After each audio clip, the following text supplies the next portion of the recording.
प्रस्तुत है शेखर एक जीवनी की कुछ पंक्तियाँ।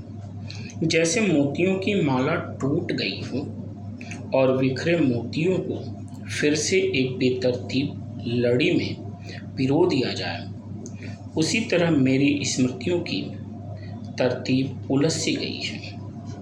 इसी दृश्य के साथ मुझे दिखता है एक और दृश्य, जिसमें पात्र भी वही हैं, उपकरण भी वही हैं, पर जिसकी आंतरिक प्रेरणा बिल्कुल विभिन्न है।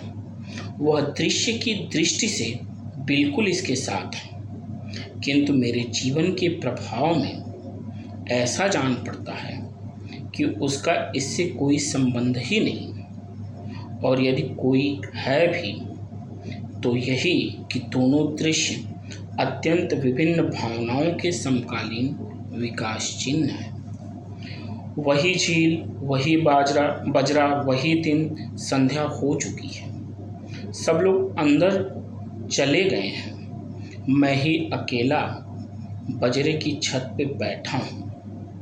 झील पर आकाश के गाढ़े और सम्मिश्रित रंग का प्रभाव पड़कर उसे ऐसा बनाया है जैसे प्रकृति कि वह निश्चल आँख नींद से अलसाई हो और उसे घेरे हुए बरौनियों की तरह सब ओर से लंबी लंबी घास क्षितिज रेखा को जहाँ तहाँ चीर रही है। मैं मुक्त होकर भी इसी घास की श्याम छाया चित्र देख रहा हूँ। वह काली है, स्वतंत्र सौंदर्य विहीन, किंतु कितने सौंदर्य को घेरे हुए। और इतना ही नहीं, मैं किसी प्रतीक्षा में बैठा हूँ। पूर्व की ओर घास की बरौनियों और भी काली दिखाई पड़ रही हैं, क्योंकि उनके ऊपर आकाश में एक चिकना सा सफ़ेद प्रकाश छा रहा है। मैं कल्पना में ही यह देखने का प्रयत्न कर रहा हूँ कि चंद्रोदय से किस वस्तु में क्या परिवर्तन आ जाएगा, कौन सा आकार दिखने लगेगा। मैं नहीं जानता कि वास्तविकता मेरी कल्पना से कितनी बड़ी हो सकती है।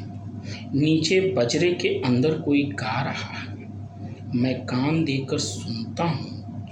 दो सर एक ही गा रहे हैं, एक मेरी बहन का है और एक हमारी मौसी का। उस गायन के शब्द मुझे याद नहीं है, पर स्वर दोनों मेरे कानों में गूंज रहे हैं। धन्यवाद।